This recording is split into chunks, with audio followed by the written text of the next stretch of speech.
Coffee with Island Bin Cleaners here. We're cleaning a trash chute over on Ward, the main street at Royal Court. This is a 17-story building, and I'll tell you guys how the setup is if you guys own a trash bin cleaning company like mine, or if you guys own a pressure wash cleaning company. What you do, everything comes directly from our truck right there. We're not needing this hose reel, since we can control everything from the truck, and everything's close enough to where Pat, one of my workers, will be able to control it from here. So the setup at the bottom, we got 100 feet right here, and we got another 100 feet right here. Because it's a shorter building, we're roping this one. So what you do is you connect the spinner to the rope like that, and then we're gonna pull it all the way up.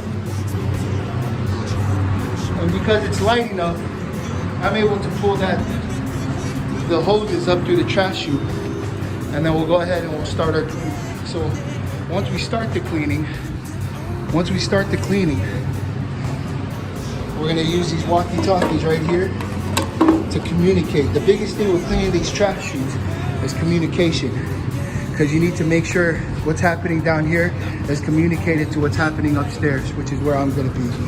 My Pat will be down here. Patrick's gonna be down here. He's gonna turn on the machine. We're gonna start the drop, and then I'll show you guys how everything looks from the top. Also important are these drains. So these commercial buildings, all of the commercial buildings here in Honolulu need a permit for the wastewater that comes down this drain. What happens is that the wastewater that comes from the trash chute to this drain goes straight to a wastewater treatment facility, so it can get treated to all the golf courses here. Big song for you, and everything we do. You know it when you hear it, babe. Put that on replay, yeah. Let it play over and over. You know it when you hear it, babe.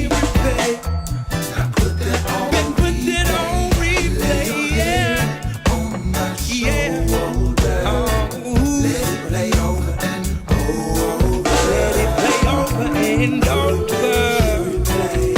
Lay your head up on my shoulder, yeah. You feel me, baby, girl.